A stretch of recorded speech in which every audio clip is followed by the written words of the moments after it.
les termes que nous employons. Alors je ne vais pas tout faire, mais je vais définir deux termes qui me semblent importants. Le mot « Église » et le mot « chrétien ». Ce sont des mots absolument, complètement juifs au départ. Et c'est cela que j'aimerais que vous fassiez comme effort de bien comprendre ces deux mots comme deux mots, si je puis dire, deux mots du vocabulaire hébreu, du vocabulaire juif. D'abord, le Messie.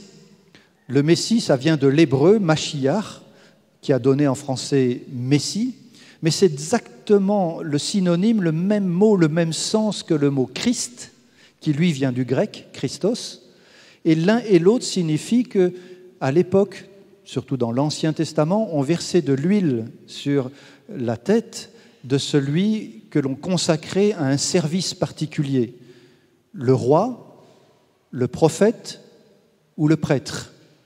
Et en signe de sa consécration à Dieu, on versait de l'huile.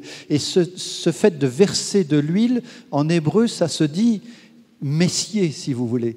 Ça se dit comme le mot Mashiach. Et on donne une onction. Et à partir du moment où on reçoit l'onction, on est comme un Messie, c'est-à-dire qu'on a été messier. Je ne sais pas si j'ai bien exprimé la chose. Vous avez bien saisi ? L'onction de l'huile, c'est ce qui marque celui qu'on appelle le Messie. Et en grec, ça se dit Christ. Voilà, donc Christ, à l'origine, c'est bien un mot juif, hébreu, et il faut bien comprendre que Jésus se présente comme le Messie, et que pour le monde grec à l'époque, ça ne signifie presque rien, sauf pour quelques-uns qui ont lu la traduction de la Bible en grec, qu'on appelle la version des Septante, 70 anciens qui avaient traduit la Bible de l'hébreu en grec avant la venue de Jésus. Maintenant, le mot « église », c'est un peu plus compliqué. Le mot « église » vient du grec « ecclésia », mais ce mot est souvent utilisé dans l'Ancien Testament pour traduire un autre mot, cette fois hébreu, qu'on appelle « keïla », et tous les deux signifient l'assemblée, le rassemblement de ceux qui se regroupent pour rendre un culte à Dieu. Au fond, l'Église, au départ, c'est exactement la même chose que l'assemblée d'Israël dans le désert. D'ailleurs, Étienne, dans le livre des Actes des Apôtres, lorsqu'il parle de cette assemblée du désert, il emploie le mot « ecclésia » pour désigner la communauté d'Israël dans le désert. C'est pour dire qu'au départ, pour les Juifs qui entouraient Jésus, tout cela, eh bien, ça sonnait juif. Il ne se posait pas, encore une fois, la question de savoir si un jour le Seigneur allait s'adresser à l'extérieur, à des non-juifs, bien qu'il y ait eu quelques épisodes dans la vie de Jésus où il s'est adressé à des non-juifs et même où il les a pris en exemple, en disant « Voyez quelle foi ils ont, parfois une foi plus grande que celle des Juifs en Israël. » Je reviens à l'apôtre Paul et à sa lettre aux Romains. Après ces deux définitions qui me semblaient importantes, vous allez voir qu'on va y revenir à plusieurs reprises. Paul écrit donc à l'église de Rome, aux Romains, une église composée de juifs et de non-juifs. On estime on pense qu'il y avait, au moment où Paul écrit cette lettre, alors à la fin des années 50, au début des années 60, que les Juifs n'étaient plus très nombreux à Rome. Ils ont été expulsés de Rome une première fois, ils vont l'être une deuxième fois par la suite, par les autorités romaines, et probablement que les non-Juifs étaient majoritaires dans cette église de Rome. Et en tout cas, Paul écrit à cette église de Rome composée de Juifs et de non-juifs. Paul, c'est un juif. À l'époque, et avant qu'il rencontre le Seigneur Jésus sur sa route de Damas, Paul est un juif religieux. Vous savez, c'est l'un de ces juifs qu'on pourrait voir aujourd'hui à Jérusalem avec les chapeaux noirs, les mèches de cheveux, les longues redingotes noires. Alors ça, c'est les juifs qui s'habillent comme au XVIIIe siècle. C'est un peu bizarre, mais c'est comme ça, comme en Pologne au XVIIIe siècle. C'était le vêtement de la bourgeoisie polonaise du XVIIIe, XIXe siècle. Et je ne sais pas pourquoi ils ont choisi ce costume, mais c'est un fait. Mais Paul aurait été probablement l'un d'entre eux. Je suis juif, dit Paul, né à Tars, en Cilicie, dans l'une de ces régions de l'Empire romain, mais en particulier d'Asie mineure, de la Turquie, si vous voulez, actuelle. Mais j'ai été élevé ici, à Jérusalem, et j'ai eu comme maître Gamaliel. Alors Gamaliel, c'est un des grands maîtres du judaïsme, le petit-fils de Hillel, l'un des plus grands rabbins du judaïsme juste avant Jésus. J'ai eu comme maître Gamaliel qui m'a appris à connaître exactement la loi de nos ancêtres, et j'étais plein de zèle pour Dieu. Voilà l'apôtre Paul à l'époque.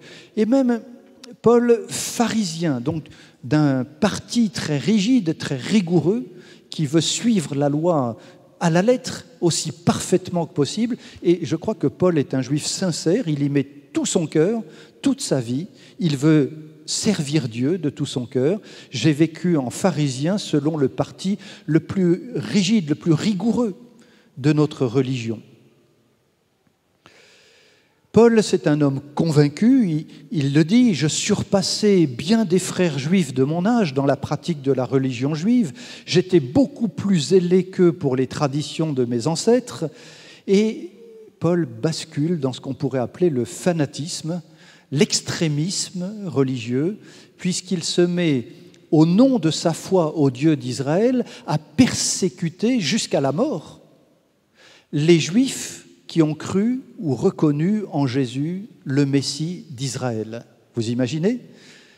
Paul, un extrémiste, un peu comme on les entend aujourd'hui, qui met à mort, qui sème la mort au nom du Dieu de la vie.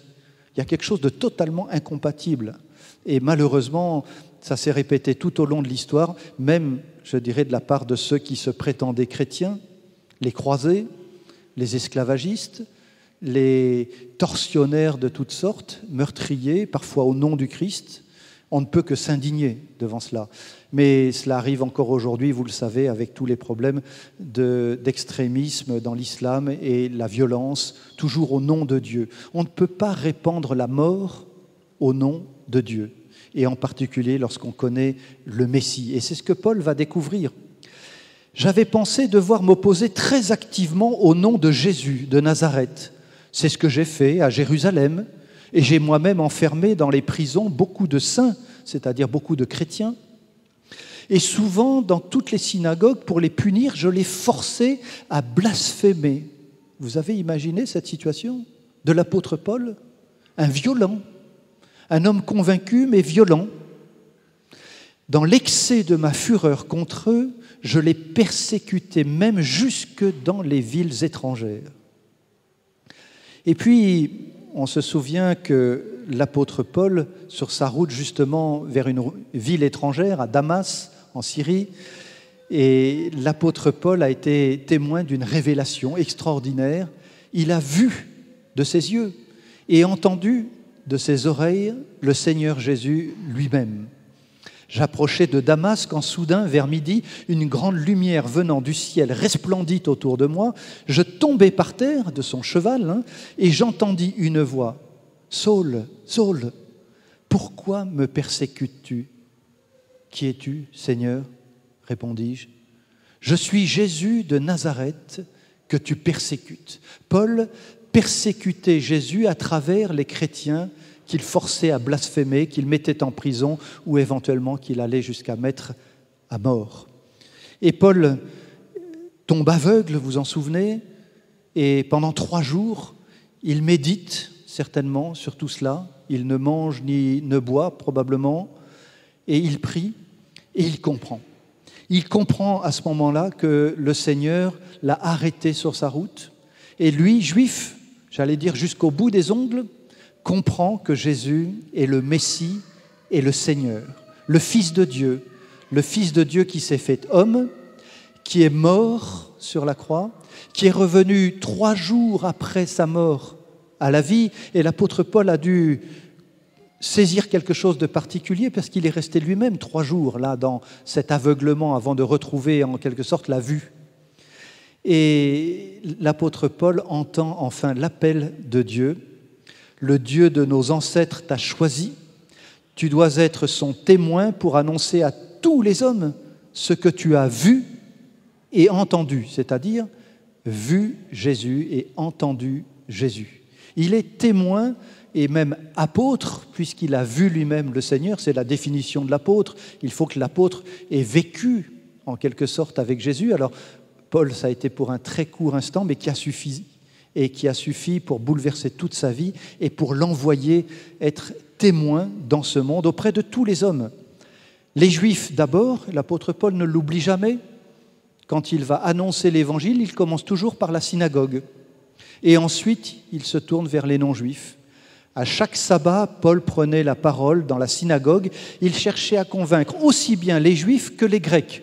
Alors les Grecs, c'était des non-juifs mais qui avaient déjà fait un pas vers le peuple d'Israël, vers le Dieu d'Israël en particulier, qu'on appelait les prosélytes. Et ils croyaient au Dieu d'Israël et ils suivaient tout un processus de conversion et qui aboutissait en général à la circoncision. Et alors là, ils étaient considérés comme juifs à part entière. Et c'est à eux, donc, ces juifs et ces non-juifs qui sont en train de devenir juifs ou qui le sont déjà par la circoncision, que Paul s'adresse en tout premier lieu. « J'ai prêché d'abord aux habitants de Jérusalem, puis à ceux de la Judée, et aux autres nations, je les ai appelés à se tourner vers Dieu, c'est-à-dire à la conversion au sens vrai du terme, à se détourner du mal et se tourner vers Dieu pour recevoir le salut, le pardon, la grâce qui est en Jésus et en Jésus seul. Il faut que nous soyons bien clairs sur ce point. Et l'apôtre Paul répond parfaitement à l'appel missionnaire de Jésus. Vous serez mes témoins à Jérusalem, en Judée, en Samarie et jusqu'aux extrémités de la terre. Et à sa manière, l'apôtre Paul a été ce témoin du Seigneur. Je vois que j'ai oublié de passer une diapo, je suis obligé de jongler sur deux appareils à la fois, mais on va essayer de s'en sortir comme ça. L'apôtre Paul est aussi envoyé, et plus particulièrement au cours de son ministère, vers les non-juifs. Ça devient même une spécialité. Je t'ai pris du milieu de ce peuple et des païens, vers qui je t'envoie, pour leur ouvrir les yeux. Là encore, l'apôtre Paul a dû se souvenir de cette expérience, les 3 jours, afin qu'ils se tournent des ténèbres, du péché, du mal, de la vie sans Dieu, vers la lumière du Seigneur révélée en Jésus, nous allons le voir, et du pouvoir de Satan vers Dieu, toujours le mouvement de la conversion, et qu'ils reçoivent le pardon des péchés et un héritage avec ceux qui sont sanctifiés par la foi en moi. Voilà que les non-juifs deviennent co-héritiers, et on le lit à plusieurs reprises dans les lettres de Paul, avec le peuple juif, mais à la condition d'avoir la foi en Jésus, pas en dehors, pour les uns comme pour les autres. Et le livre des Actes des Apôtres, mais aussi la lettre aux Galates, nous donne un aperçu peut-être un tout petit peu plus précis en disant que Pierre est devenu l'apôtre des circoncis, des Juifs, tandis que Paul est devenu l'apôtre des incirconcis, des non-Juifs. Et ça ne les a pas empêchés de collaborer, au contraire, ensemble, de se donner la main d'association. On le lit dans le livre des Actes au chapitre 15. Tous les apôtres réunis se mettent d'accord pour aller les uns vers les Juifs, les autres vers les non-Juifs et être témoins du Seigneur. Jésus, le Seigneur, a trouvé bon de révéler en moi, écrit l'apôtre Paul, son Fils pour que je l'annonce parmi les païens. Voilà la vocation profonde de ce Juif qui était juif jusqu'au bout des ongles et qui a été choisi par Dieu pour annoncer la bonne nouvelle du Seigneur Jésus aux non-juifs. Vous savez, j'y pensais là tout de suite pendant qu'on chantait, en vous regardant, et je me dis c'est incroyable. Je suis là dans une de ces îles lointaines et il y a là des frères et des sœurs qui adorent le Dieu d'Israël, d'Abraham, d'Isaac et de Jacob et de Jésus, bien sûr, grâce à l'évangile annoncé par Pierre, par Paul, par les autres disciples, par tous les témoins qui ont suivi. Et c'est quelque chose d'extraordinaire de réaliser que nous sommes là comme une descendance de ce mouvement de foi et de témoignage de la part des apôtres. Voyons maintenant, et on entre un peu plus au cœur de notre sujet, mais il était impossible, encore une fois, d'y entrer avant que je n'ai dit tout ce que je viens de dire. Voyons maintenant ce que Paul dit à propos des Juifs. Toujours dans sa lettre aux Romains, au chapitre 9. On l'a lu, il commence par cette grande tristesse qu'il éprouve pour son peuple, au point même qu'il aimerait être séparé, maudit, un peu comme Moïse l'a été pour le peuple d'Israël. C'est le même amour qui le motive pour son peuple, le peuple juif. Et ce peuple à qui appartiennent, alors l'apôtre Paul va énumérer un certain nombre de privilèges qui sont ceux du peuple juif, et du peuple juif uniquement. L'adoption. C'est curieux que l'apôtre Paul ait choisi ce terme, mais il est important. Les enfants de Dieu de l'Ancienne Alliance ont été comme adoptés, choisis par Dieu. Quand on est adopté, on n'est pas un enfant naturel, un enfant de la famille, on est adopté par. Et c'est toute une différence. On est choisi. Dieu a choisi Abraham et sa descendance. Il a choisi Isaac, il a choisi Jacob, il a choisi les 12 fils de Jacob, et par ces 12 fils, il a préparé toute une lignée, toute une descendance qui accomplirait la grande promesse faite dès le commencement, pratiquement. Lorsque l'homme et la femme, Adam, Ève, se sont révoltés contre Dieu, lorsqu'ils ont subi la colère, le jugement de Dieu, et vous savez comment ça s'est traduit. Rupture des relations avec Dieu, rupture des relations les uns avec les autres, et même entre l'homme et la femme, et puis rupture avec des relations avec la création dans son ensemble. Et Dieu, malgré tout, va promettre à la femme qu'un jour, l'un de ses descendants écrasera la tête du serpent. C'est déjà le signe de la victoire sur le mal, et le descendant de cette femme, bien, ce sera le Messie. Et tout au long de cette descendance, cette promesse va rester au travers de la descendance d'Abraham, d'Isaac, de Jacob, des 12 fils de Jacob et de la tribu en particulier de Juda, etc., etc. Le Messie naît dans ce peuple, au sein de ce peuple, dans la descendance de ce peuple. Le Seigneur révèle sa gloire. C'est un privilège unique. Il se révèle dans cette présence glorieuse. Et quand je dis présence, vous savez, l'une des promesses, et je dirais même la promesse par excellence que Dieu adresse au peuple d'Israël, c'est « Je marcherai au milieu de vous, avec vous, je serai présent au milieu de vous, vous serez mon peuple et je serai votre Dieu ». La promesse de Dieu, ce n'est pas d'abord la terre, ce n'est pas toutes sortes de choses qui vont arriver en plus, c'est d'abord sa présence. La présence glorieuse du Seigneur qui se manifeste par cette nuée qui se révèle au peuple d'Israël et qui éclaire son peuple et qui aveugle ses ennemis. C'est comme cela que l'on peut lire les choses dans le livre de l'Exode, par exemple.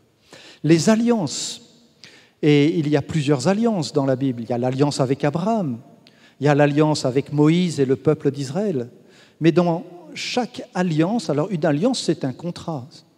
C'est un traité, en quelque sorte, que l'on passe entre deux parties bien distinctes. Il y a Dieu et il y a l'être humain, le peuple d'Israël.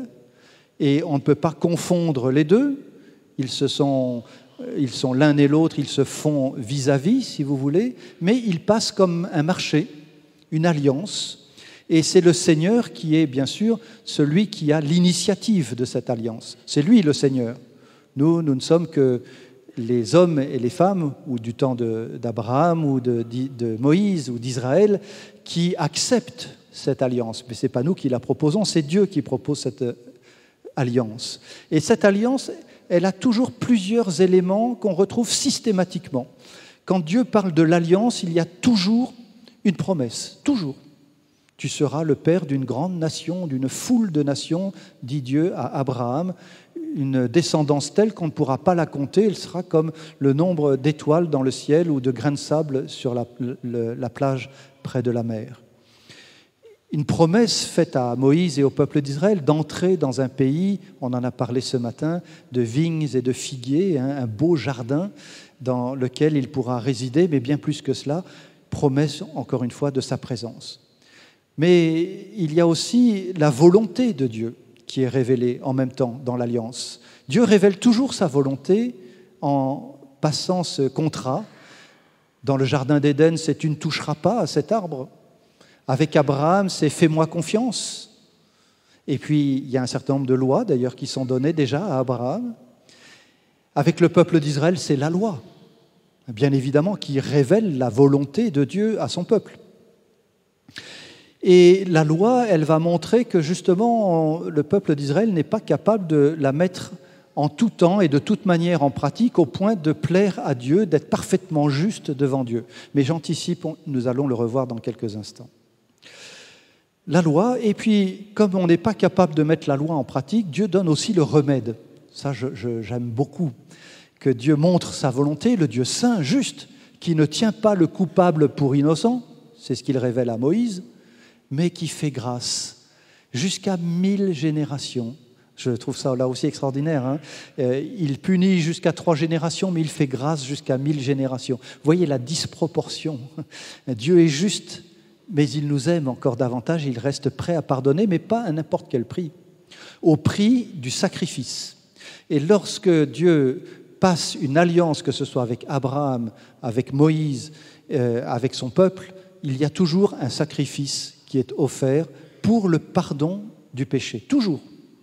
C'est une constante dans la relation avec Dieu. Il faut un sacrifice d'un animal innocent qui prenne la place du coupable et grâce auquel nos fautes sont couvertes.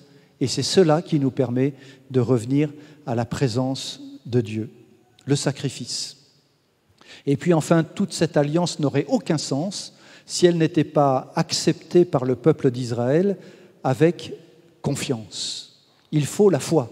Abraham a eu confiance et c'est cela qui l'a rendu juste devant Dieu. Ce n'est pas ce qu'il a fait. Ce n'est pas d'avoir même amené son fils Isaac jusqu'au sommet de la montagne, prêt même à le sacrifier. Heureusement, Dieu l'arrête. Ce n'est pas tout cela, c'est sa confiance en Dieu qui le justifie. Et la foi reste indispensable pour plaire à Dieu. Pensez à la lettre aux Hébreux, c'est-à-dire aux Juifs, qui rappelle tous les héros de la foi. Et sans foi, on ne peut pas plaire à Dieu. C'est impossible. Voilà donc le privilège de l'alliance. Et l'alliance est toujours assortie d'un signe. Pour Abraham, c'était la circoncision. Pour Moïse, ça a été le sang du sacrifice qui est devenu le signe même de l'alliance. Et la circoncision, c'était déjà aussi de verser un peu de sang. Et au-delà de la circoncision de la chair, du corps de l'enfant, homme, garçon qui est circoncis, il est question déjà dans l'Ancienne Alliance, dans le livre du Deutéronome et à plusieurs reprises, d'une circoncision intérieure. Et on verra que c'est celle-là qui compte davantage. Donc le peuple d'Israël reçoit aussi la loi, j'en ai parlé, avec tout ce que cela signifie. Je rappelle que dans le Jardin d'Éden, l'homme et la femme ont choisi d'être leur propre référence pour distinguer le bien du mal. Quand ils ont mangé le fruit de l'arbre de la connaissance du bien et du mal, c'est comme s'ils disaient à Dieu, « Nous n'avons plus besoin de toi, maintenant c'est nous qui décidons de ce qui est bien et mal pour nous. » Et par nous-mêmes. C'est ce qu'on appelle, je le disais ce matin, l'autonomie. Être une loi pour soi-même. Et ça, c'est ce qu'on appelle le péché. Cet orgueil, cette démesure, cette révolte, cette arrogance, c'est le péché qui pousse l'être humain à dire « c'est moi qui décide et c'est moi qui dis ce qui est bien et ce qui est mal, je n'ai plus besoin de toi ». Voilà ce qu'on appelle le péché. Et la loi va rappeler justement ce qui est bien et ce qui est mal. Faire la distinction entre les deux. C'est comme si Dieu donnait le moyen de revenir un peu à la lumière. Mais ça ne va pas suffire. Alors la loi, vous vous souvenez, elle peut se résumer par une phrase ou 2 phrases, mais avec le même verbe. Tu aimeras le Seigneur, ton Dieu, de tout ton cœur, de toute ton âme, de toute ta force, de tout ce que tu es dans toute ta vie. Et évidemment, si l'on aime Dieu, on ne va pas adorer d'autres dieux, on ne va pas se faire des statues, on ne va pas pécher contre les premiers commandements de la loi. Et puis tu aimeras ton prochain comme toi-même. Et si on aime son prochain comme soi-même, on ne va pas le tuer, on ne va pas lui voler sa femme ou son mari, On ne va pas lui voler quoi que ce soit, on ne va pas le tromper d'une manière ou d'une autre, on ne va pas convoiter même ce qui lui appartient. Si on l'aime et on le respecte. Donc la loi peut se résumer par ces deux verbes, Jésus le dit, l'apôtre Paul le dit, l'amour et l'accomplissement de la loi. Le culte, c'est aussi une révélation que Dieu apporte à Israël, de lui rendre le juste culte qui doit être rendu à Dieu et à Dieu seul. Et au travers du sacrifice qui couvre la faute, il est possible de rendre un culte à Dieu. Il y a tout le rituel du tabernacle, de la fête de Yom Kippour, qui permet de couvrir le péché et de se présenter devant Dieu pour le prêtre au nom de tout le peuple d'Israël et donc de maintenir la communion avec Dieu. Ça, c'est le sens du culte. Et puis enfin, les promesses, rappelle l'apôtre Paul, « Je marcherai au milieu de vous, j'habiterai au milieu de vous, je ferai ma résidence au milieu de vous. » Voilà la promesse de Dieu. Et enfin, tout cela nous a été, je l'ai dit, transmis par les ancêtres, les patriarches, Abraham, Isaac, Jacob, de qui est issu alors à la fin d'une longue descendance, selon la chair, c'est-à-dire dans la lignée de la descendance humaine des patriarches, de qui est issu le Messie, on peut dire le Christ, il est donc bien question de Jésus, et l'apôtre Paul ajoute, qui est au-dessus de toute chose, qui est ce Dieu béni éternellement. On a beaucoup réfléchi pour savoir comment la phrase s'articulait dans ces mots, mais il s'agit bien d'un béni éternellement rapporté à ce Dieu qui s'est fait homme et qui est désormais au-dessus de toute chose. Je me permets de vous rappeler ce que nous croyons fondamentalement. Nous croyons que Jésus est mort, qu'il est revenu à la vie le 3e jour après sa mort, qu'il est monté auprès du Père et qu'il s'est assis à la droite de Dieu où il règne. Alors ce n'est pas seulement le credo, ce sont des paroles issues, tirées des lettres de l'apôtre Paul en particulier, qui nous rappellent ce que nous croyons, et nous croyons que Jésus est ce Dieu béni éternellement qui règne à tout jamais. Jésus est le sommet de la révélation de Dieu accordée à Israël. Je dis bien à Israël. Vous savez, c'est comme ces lampes, quand on a un variateur de lumière, on peut tourner le variateur et la lumière devient de plus en plus forte. Vous avez déjà utilisé de ces lampes? Alors, les lampes halogènes, c'est très consommateur d'énergie, mais on peut mettre des variateurs sur d'autres lampes. Ça, c'est le monsieur écologie qui parle. C'est exactement la même chose pour la révélation de Dieu à son peuple. La lumière, au départ, elle commence toute petite. Et puis, petit à petit, elle augmente, elle prend de l'ampleur, de la force, et elle finit par éclairer, donner son plein éclairage. Bien, c'est la même chose, Jésus, c'est la pleine lumière. À tel point que Jésus a dit « Je suis la lumière du monde ». Quiconque me suit ne marchera pas dans l'obscurité, mais il marchera dans la lumière. Et lorsque Jésus dit cela, il s'adresse à des Juifs. Ne l'oubliez jamais, nous sommes toujours en contexte juif à 100%, ou presque. Jésus, il est présenté aussi comme le médiateur d'une nouvelle alliance. Il y a l'ancienne alliance avec Moïse, avec Abraham, mais en particulier avec Moïse et le peuple d'Israël et au travers de la loi. Et puis, cette alliance, malheureusement, le peuple d'Israël ne l'a pas toujours respectée. Et même le prophète Jérémie dit qu'ils ont rompu cette alliance et qu'il faut donc maintenant une nouvelle alliance. Je conclurai une alliance nouvelle avec le peuple d'Israël et le peuple de Juda, avec tout Israël, si vous voulez. Elle ne sera pas comme celle que j'ai conclue avec leurs ancêtres quand je les ai pris par la main pour les faire sortir d'Égypte, première alliance de la loi. Ils n'ont pas été fidèles à cette alliance-là. Voici en quoi consistera l'alliance que je conclurai avec le peuple d'Israël. J'inscrirai mes instructions dans leur intelligence, je les graverai dans leur cœur. Je serai leur Dieu et ils seront mon peuple. Toujours cette promesse d'habiter, d'être en communion avec son peuple, je pardonnerai leurs torts, je ne me souviendrai plus de leurs fautes.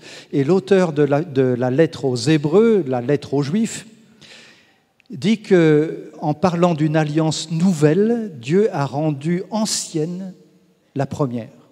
La première alliance, celle de la loi, elle est ancienne, elle était là, comme dit l'auteur de l'Épître aux Hébreux, comme une ombre des choses à venir. Et maintenant que la lumière pleine est venue, on n'a plus besoin de ce qui était une toute petite lumière dans le passé.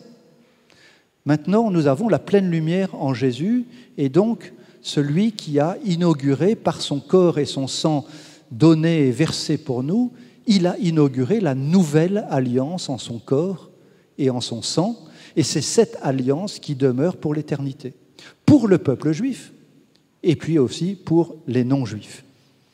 Jésus est véritablement Dieu qui s'est fait homme.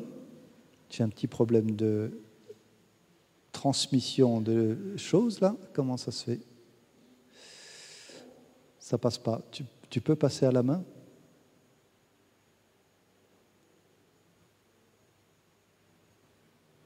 Est-ce que tu peux passer la diapo suivante? Peut-être la pile qui faiblit un petit peu. Voilà. La promesse de Dieu d'être présent au milieu de son peuple se réalise pleinement en Jésus. Voici que la Vierge sera enceinte, avait déjà annoncé Ésaïe des siècles et des siècles avant, 7 siècles au moins avant la venue de Jésus. Elle enfantera un fils et on lui donnera le nom d'Emmanuel, Immanuel, Dieu avec nous, c'est-à-dire Dieu présent au milieu de son peuple. Et lorsque Jean-Baptiste a vu Jésus arriver, il a dit « Voici l'agneau de Dieu qui enlève le péché du monde ». C'est donc bien ce Messie qui va s'offrir en sacrifice. Et puis lorsque Jésus un jour parle à ses disciples qui s'extasient devant les belles pierres du temple. Alors vous savez, le temple de Jérusalem, à l'époque de Jésus, c'était un temple magnifique. Il avait été restauré par Hérode pendant des dizaines d'années. Ça a duré longtemps, depuis le début, disons, aux alentours de l'an 3, 4, on a commencé à restaurer. Ça a duré pratiquement jusqu'en l'an 60, un peu plus même de l'an 60, et pour être détruit à peine quelques années plus tard, puisqu'il a été détruit en 70. Et les disciples s'extasiaient devant la taille des pierres de ce temple. Alors je sais que certains sont allés en Israël, ils ont dû voir un tout petit bout de ce mur qu'on appelle le mur occidental, autrefois on disait le mur des lamentations, et on voit ces grandes pierres romaines magnifiques. Et Jésus leur dit, mais c'est rien tout cela. Écoutez bien, regardez bien, je suis avec vous. Et Jésus prononce cette phrase étonnante, il y a ici plus grand que le temple. Et Jésus, et cela nous est dit par la suite, parlait de lui-même. Voyons un petit peu maintenant, si on peut continuer à passer la diapo. Ça ne fonctionne pas. Il faut que vous passiez à la main. Quand je vous fais signe, vous le passez. Voilà. Voyons maintenant qui étaient ces Juifs qui ont cru en Jésus. Jusqu'alors, j'ai parlé des Juifs qui n'avaient pas encore cru en Jésus. Maintenant, voyons ce qui s'est passé. L'apôtre Paul a une phrase tout à fait étonnante dans cette lettre aux Romains, je ne sais pas si vous l'avez noté quand je l'ai lu, lorsqu'il dit que tous ceux qui descendent d'Israël ne sont pas Israël. Alors il faut qu'on s'explique un petit peu là-dessus.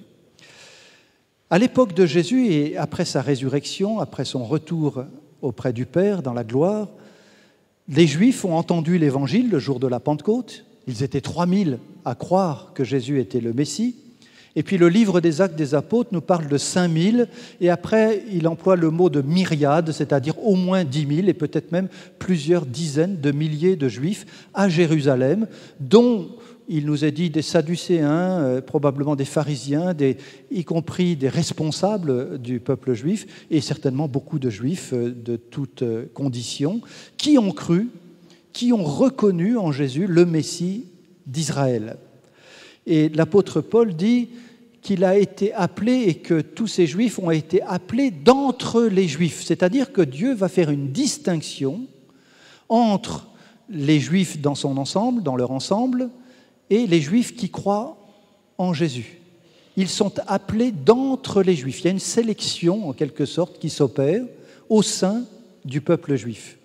Et cette sélection, cette partie du peuple juif qui croit en Jésus, prouve, et l'apôtre Paul le dit pour lui-même, que Dieu n'a pas rejeté son peuple.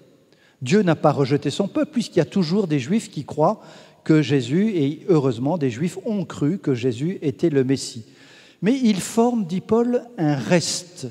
Alors c'est un mot qui revient souvent dans l'Ancien Testament, et en particulier chez le prophète Ésaïe, et je vous lis le verset dans Ésaïe au chapitre 1, c'est un chapitre assez dur pour le peuple d'Israël. « La fille de Sion est restée comme une cabane dans une vigne, comme une hutte dans un champ de concombres, c'est-à-dire comme une petite maison isolée, alors qu'elle aurait dû être au contraire une grande maison, comme une ville épargnée, il en reste juste un peu quelque chose, sans le Seigneur qui nous a conservé un faible reste, une petite portion, nous serions comme Sodome et Gomorrhe. » Et l'apôtre Paul cite exactement ce verset dans son épître aux Romains, chapitre 9, nous l'avons lu. Il y a donc un reste, une partie du peuple d'Israël distinguée au sein de l'ensemble du peuple d'Israël. Pour l'instant, nous retenons cela.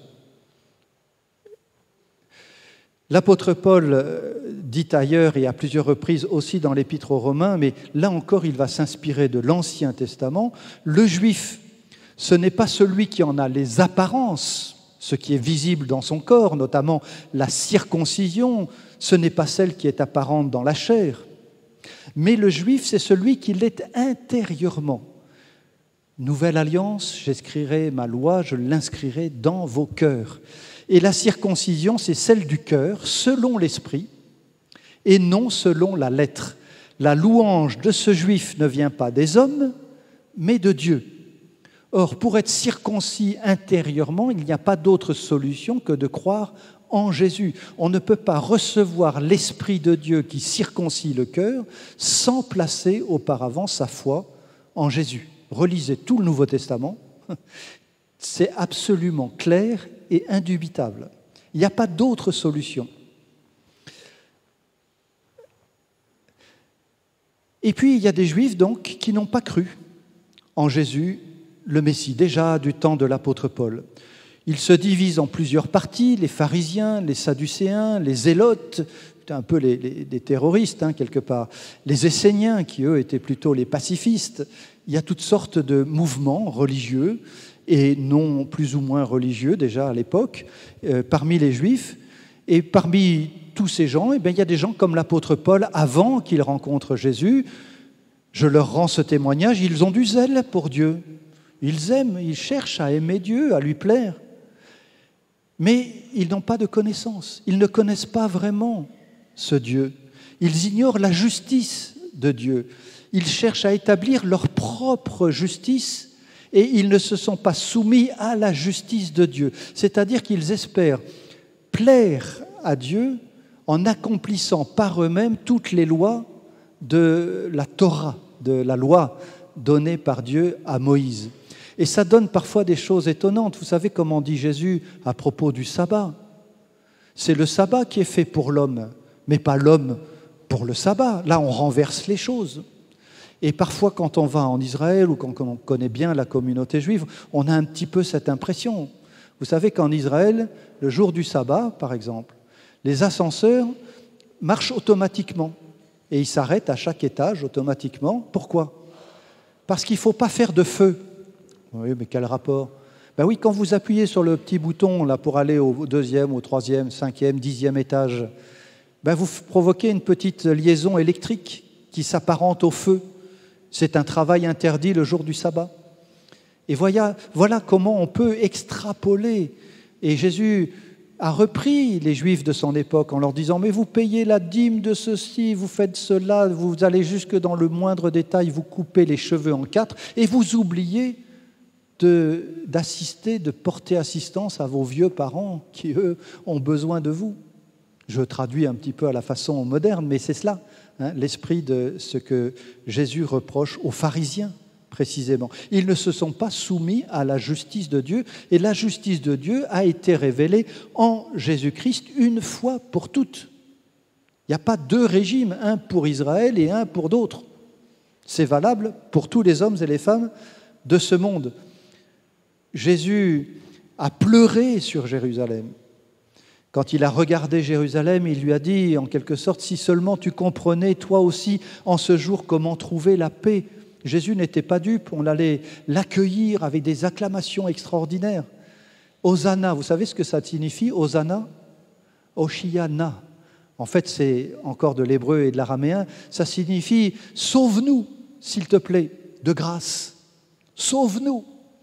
Et ils n'ont pas reconnu, pour beaucoup, pour certains, le Sauveur qui est entré à Jérusalem. Et Jésus s'en désespère, il pleure. Et c'est les mêmes pleurs que l'apôtre Paul éprouve lorsqu'il pleure, lui aussi, sur Israël. « Le vœu de mon cœur et ma prière à Dieu, c'est qu'il soit sauvé. Et j'ai dans le cœur un chagrin continuel, écrit l'apôtre Paul. Le voilà peiné, parce que ceux de son peuple, les Juifs, n'ont pas reconnu en Jésus le Messie. » La loi, c'est une bonne chose. Elle nous révèle la volonté de Dieu, mais dans le même temps, elle nous révèle notre incapacité à l'accomplir parfaitement et en tout temps et de toute manière. Et du coup, elle nous révèle que nous sommes pécheurs. Pécheurs, ça veut dire incapables d'atteindre le but de cette loi. Incapables de mettre cette loi en pratique en tout temps. Incapables d'aimer parfaitement Dieu et notre prochain.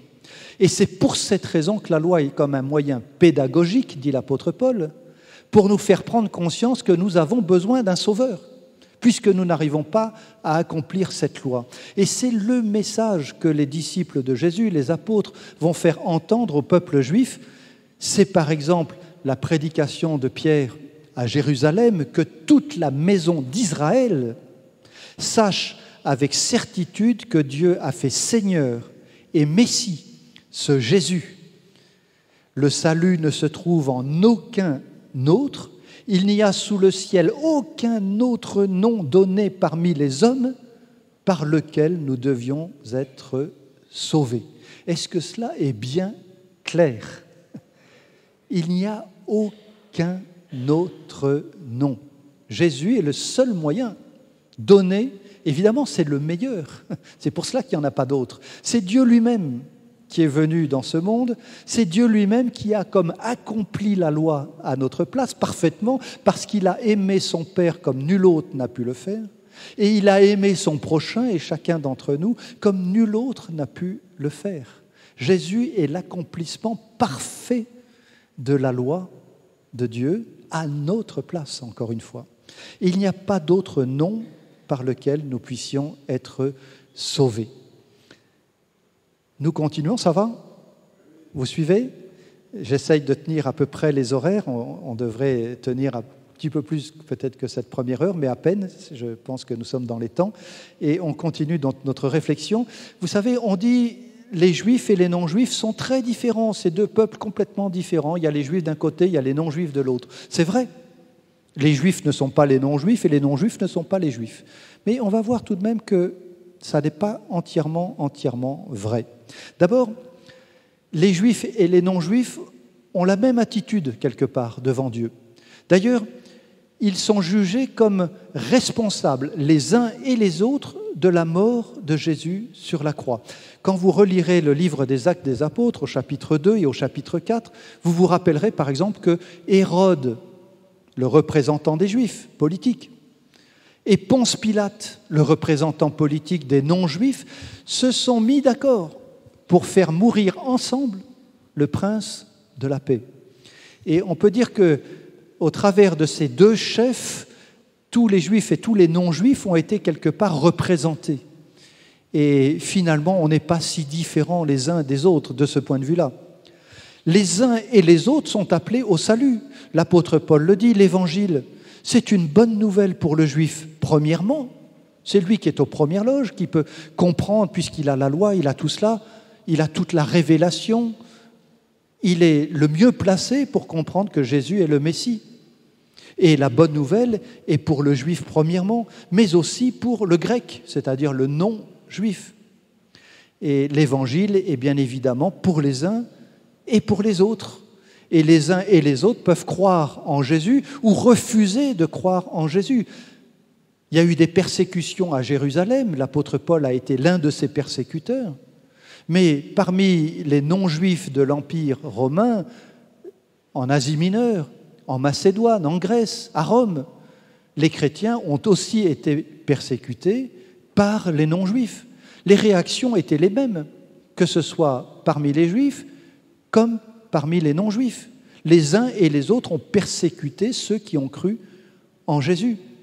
Et l'apôtre Paul conclut dans sa lettre aux Romains, « Sommes-nous, nous les Juifs, supérieurs aux autres, sous-entendu aux non-Juifs ?»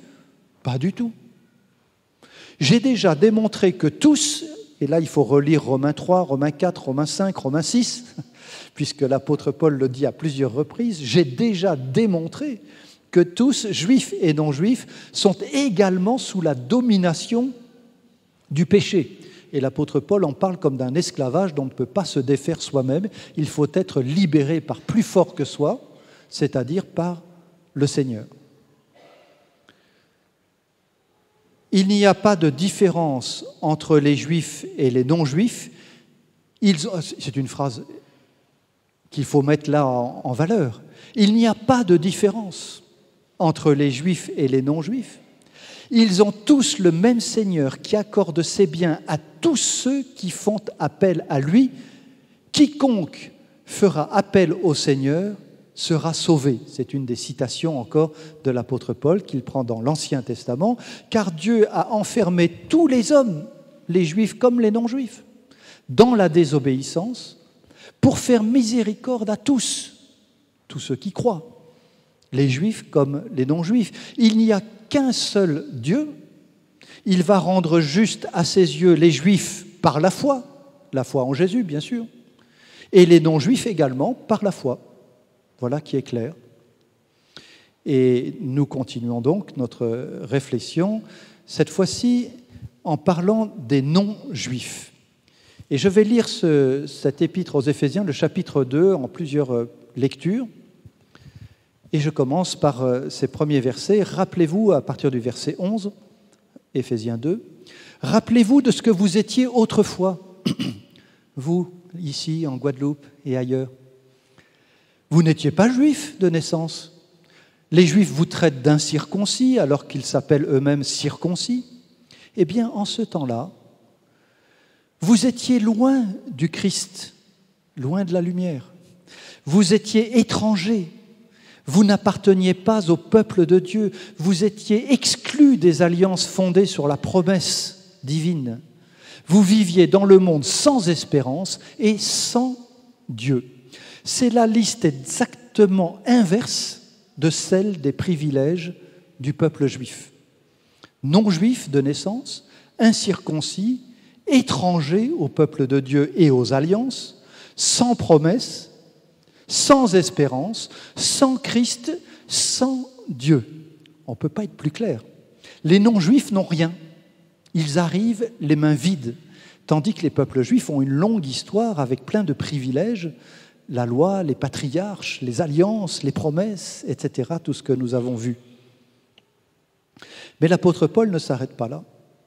Mais maintenant, en Christ Jésus, alors vous savez que ce petit « en » signifie dans la communion avec Jésus, dans une relation avec Jésus.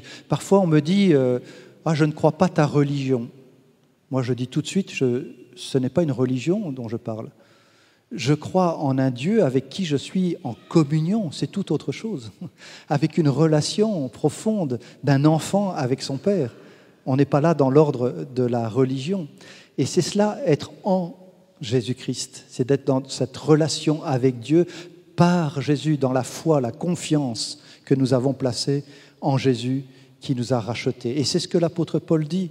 Maintenant, en Jésus-Christ, vous qui autrefois, vous les non-juifs, qui autrefois étiez loin de la révélation, loin de Dieu, loin de la lumière, vous êtes devenus proches par le sang, c'est-à-dire par le sacrifice qui a été offert une fois pour tous, par le sang de Christ, du Messie. Car c'est lui notre paix, lui qui des deux, les juifs et les non-juifs, les deux peuples si vous voulez, n'en a fait qu'un. Lui qui des deux n'en a fait qu'un, Ce n'est pas moi qui l'ai inventé. C'est l'apôtre Paul, inspiré par l'Esprit de Dieu, et nous prenons cela pour parole de Dieu. Et c'est à cela que je vous invite, vous soumettre à cette parole.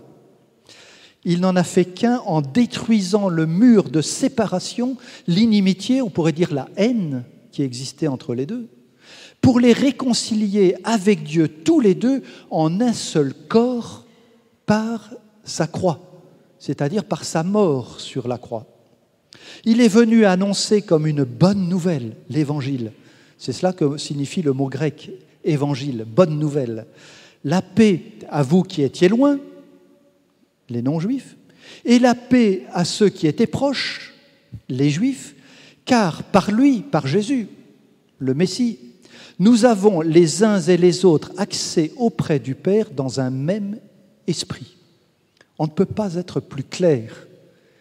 Il y avait ceux qui étaient loin, il y avait ceux qui étaient proches, et les uns et les autres deviennent un seul peuple dans la foi en Jésus qui est mort et ressuscité pour les uns comme pour les autres. Et nous avons reçu le même esprit, et l'apôtre Paul va encore plus loin. Si on peut avoir la diapo suivante, merci. Ainsi donc, vous n'êtes plus des étrangers, vous les non-juifs, vous n'êtes plus des étrangers. C'est extraordinaire.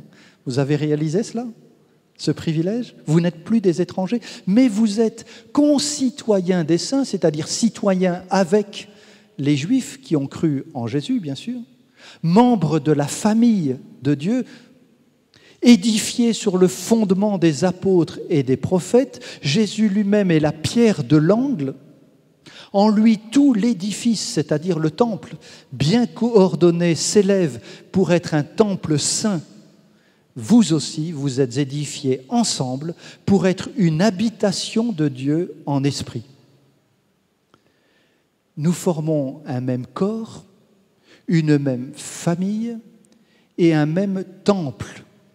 Voilà 3 images qui parlent de ce peuple que nous sommes ensemble, juifs et non-juifs, qui croyons en Jésus, le Messie, mort et ressuscité. Et c'est sur cette base que nous allons bien évidemment réfléchir. Alors, juste une petite précision sur le mur de séparation dont l'apôtre Paul parle. J'ai mis une flèche ici. Autour du temple, à Jérusalem, il y avait véritablement un mur. Et sur ce parvis ici extérieur, les juifs et les non-juifs pouvaient venir, mais ne pouvaient franchir les portes de ce mur de séparation que les juifs. Et si un non-juif franchissait ce mur, cette porte, il le faisait au péril de sa vie. Parce qu'il était écrit un petit peu partout, si tu franchis cette porte, toi qui es non-juif, tu mourras. C'était écrit en hébreu, en grec et en latin. Impossible d'échapper. Et c'est ce mur que Jésus a renversé, qui fait que maintenant les non-juifs peuvent entrer. Et puis, dans la cour qui est ici, seuls les hommes et les femmes juifs pouvaient entrer. Et dans la cour intérieure, encore la deuxième cour intérieure, seuls les hommes. Et puis dans la dernière partie, ce qu'on appelle le tabernacle, la maison de Dieu, si j'ose dire, avec ses 2 pièces, le lieu saint et le lieu très saint, seuls les prêtres pouvaient entrer.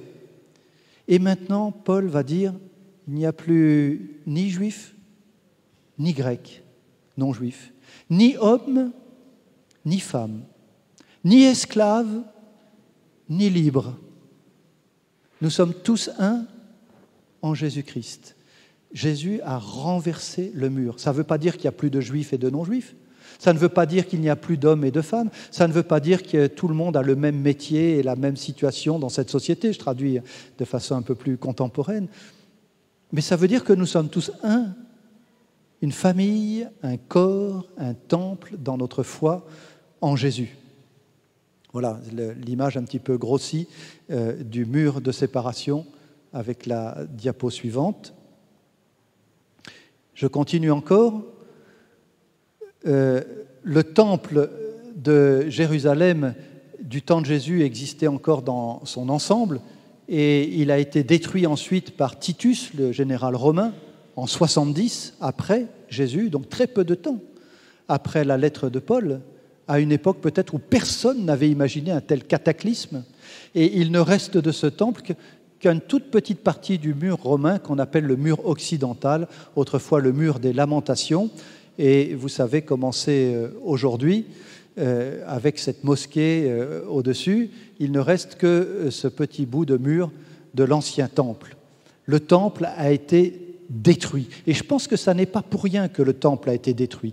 Et si je continue, je reviens à cette phrase de Jésus, si on peut passer juste la diapo suivante. Jésus a dit « Détruisez ce temple, je le rebâtirai en 3 jours ». Et d'ailleurs, ça a été l'un des motifs de sa condamnation à mort. On s'est moqué de lui. Il a dit « Je peux détruisez ce temple, je vais le rebâtir en 3 jours ». Ça paraissait inimaginable, bien sûr.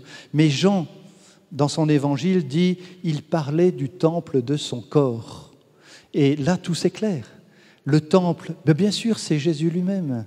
Et nous sommes le temple de Dieu en Jésus-Christ, le temple que Dieu habite par son esprit dans la foi en Jésus-Christ. Nous allons lire rapidement pour aller vers la conclusion maintenant. Les Juifs, prenant la parole, dirent à Jésus « Quel miracle nous montres-tu pour agir de la sorte ?» Jésus leur répondit « Détruisez ce temple et en 3 jours je le relèverai. » Les Juifs dirent « Mais il a fallu 46 ans pour bâtir ce temple et toi en 3 jours tu le relèveras ?» Mais il parlait du temple de son corps. C'est pourquoi, lorsqu'il fut ressuscité des morts, ses disciples, qui étaient tous juifs, se souvinrent qu'il avait dit cela et ils crurent à l'écriture et à la parole que Jésus avait dite.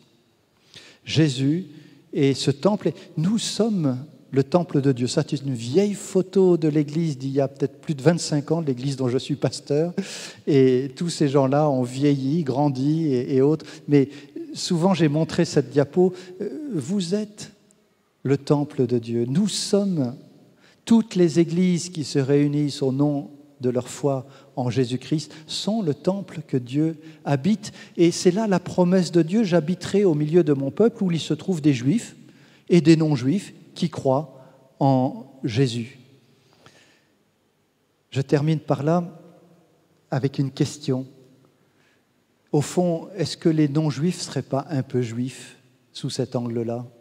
C'est ce que dit Paul, et il le dit dans sa lettre aux Galates.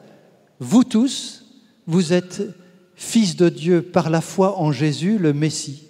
Vous tous qui avez été baptisés en Christ, vous avez revêtu Christ. Il n'y a plus ni juif ni grec, il n'y a plus ni esclave ni libre, il n'y a plus ni homme ni femme, car vous tous, vous êtes un en Jésus, le Messie. Et si vous êtes à Christ, alors vous êtes la descendance d'Abraham.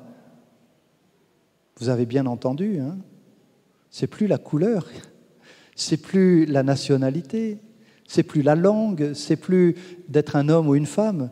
C'est d'être en Christ, et alors vous êtes la descendance d'Abraham, mais oui, vous n'avez pas rêvé, enfant d'Abraham, héritier selon la promesse.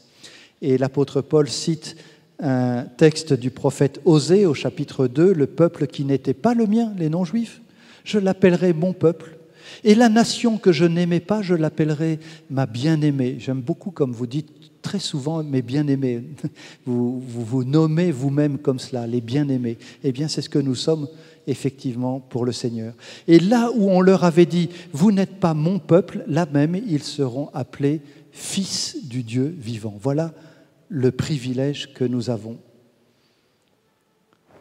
Les non-juifs sont donc quelque part un peu juifs dans la foi en Jésus, enfants d'Abraham. Vous êtes la descendance élue. Vous êtes des prêtres du roi, une nation sainte, un peuple racheté par Dieu, afin d'annoncer les vertus de celui qui vous a appelé des ténèbres à son admirable lumière, vous qui autrefois n'étiez pas un peuple et qui maintenant êtes le peuple de Dieu. Et Paul ajoute, ce qui importe, ce n'est ni la circoncision, ni l'incirconcision, tout cela, c'est secondaire. C'est d'être une nouvelle créature. Et cela n'est possible, encore une fois, que par l'Esprit de Dieu et donc par la foi en Jésus, sans laquelle on ne peut pas recevoir l'Esprit de Dieu.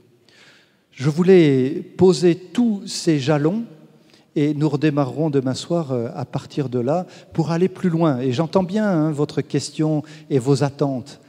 Qu'est-ce qui se passe, Israël? Est-ce qu'il y a une place particulière? Je n'ai pas, et je ne veux pas trahir le titre que l'on a donné à ces deux conférences. Alors je vous le dis tout de suite, si vous avez assisté à la conférence ce soir, revenez demain. Sinon, vous avez raté la moitié, et la moitié, ça ne fait pas tout, et vous allez passer à côté de l'enseignement dans son ensemble.